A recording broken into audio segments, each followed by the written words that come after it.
جب آباد شہروں میں ویرانی کا ڈیرا ہو جائے، شہر کے چوک میں بیچ سڑک پر کوڑے سے کھانا ڈھونڈ کر کھانا پڑا ہو، بے روزگاری کی تختیاں لٹکائے ہزاروں پریشان چہرے ہر قسم کا کام کسی بھی قیمت پر کرنے کو تیار ہوں، خیراتی باورچی خانوں میں مفت کا کھانا لینے والوں کی لمبی قطاریں لگی ہوں، مایوس مائیں بھوکے بچوں کو بہلانے میں ناکامی کے بعد غیب سے مدد کا انتظار کر رہی ہوں، اور یہ کہانیوں کی کتاب کے جھوٹے قصے نہ ہو کر حقیقت کے کچھ کڑوے روپ ہوں تو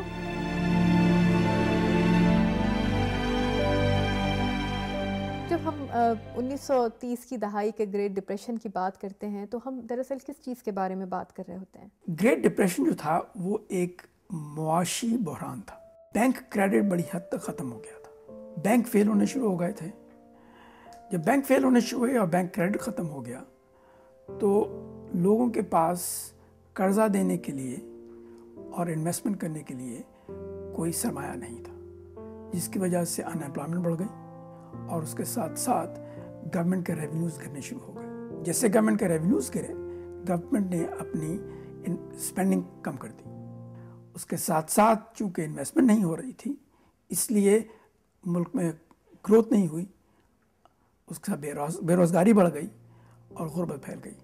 اب یہ دیکھیے کہ 1932 میں ان امپلائمنٹ جو تھی وہ 25% تھی، اور اس وقت تک قیمتوں کی کمی کوئی 30% ہو چکی تھی۔ 1929 سے 1940 کی دہائی کے اوائل تک جاری رہنے والے اس اقتصادی بحران نے امریکہ سے کینیڈا، فرانس، جرمنی، جاپان، لاطینی امریکہ، ہالینڈ، سوویت یونین اور برطانیہ تک کو ایسا اپنی لپیٹ میں لیا کہ 1944 میں برٹن ووڈز کانفرنس میں دنیا کے مالیاتی نظام کو قاعدے قانون کا پابند بنانے کے لیے ایک مشترکہ طریقہ کار وضع کرنا لازمی ہو گیا تھا۔ اسی کوشش کے طور پر انٹرنیشنل مانیٹری فنڈ یا عالمی مالیاتی فنڈ کا قیام عمل میں لایا گیا۔ تو کیا ہم اس وقت کے گریٹ ڈپریشن کو اس وقت جو امریکہ کی اکانومی کی سچویشن ہے اس سے کمپیئر کر سکتے ہیں؟ ابھی تک تو یہ معاشی بحران نہیں ہے، ابھی تو یہ صرف آپ کہہ لیں کہ مالیاتی بحران ہے۔ یہ بینکوں کی اسے کہنا چاہیے فائنینشیل کرائسس ہے، یہ اکنامک کرائسس نہیں ہے، لیکن یہ اکنامک کرائسس بن سکتا ہے اگر پراپر طریقے سے اس کو ہینڈل نہ کیا گیا۔ اس کی وجوہات کیا؟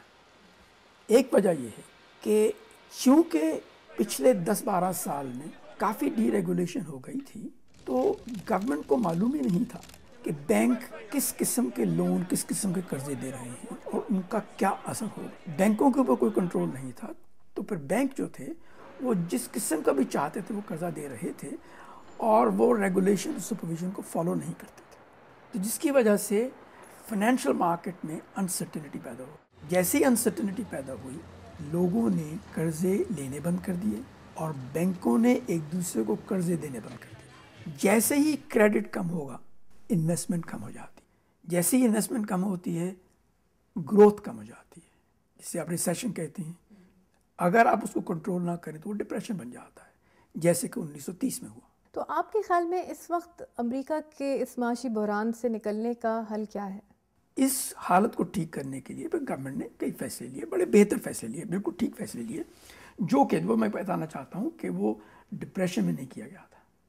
مثلاً پہلے 3 سال تو انہوں نے کیا ہی کچھ نہیں، 1929 سے لے کے 1932 تک۔ جب روزولٹ نئے پریزیڈنٹ آئے تو اس وقت پھر نئے فیصلے کیے گئے۔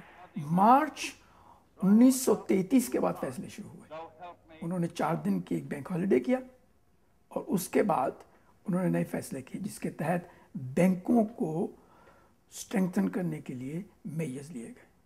یہ والے میجرز اس وقت 2007 میں لینے شروع ہو گئے تھے۔ ان میں 3 میجرز بڑے خاص ہیں۔ ایک تو یہ جو آپ نے جو دیکھا ہے، جو $700 بلین کا جو بیل آؤٹ پیکیج ہے، اس کا مقصد یہ ہے کہ بینکوں کا کیپٹل پوزیشن بہتر کر دی جائے۔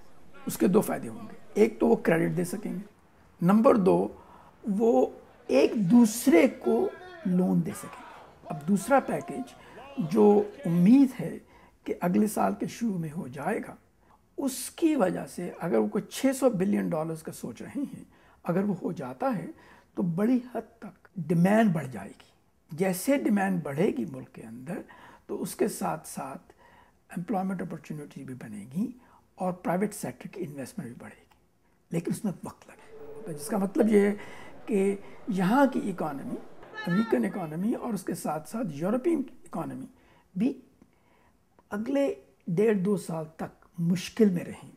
لیکن اس وقت تک عالمی معیشت کو دہشت گردی کے جس نئے اور پیچیدہ چیلنج سے نمٹنا ہے، ایسے چیلنج کا سامنا 1930 کے گریٹ ڈپریشن کو نہیں تھا۔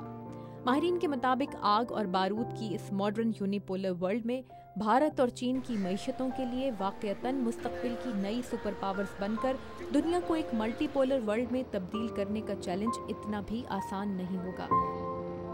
تابندہ نعیم، وائس آف امریکہ، واشنگٹن۔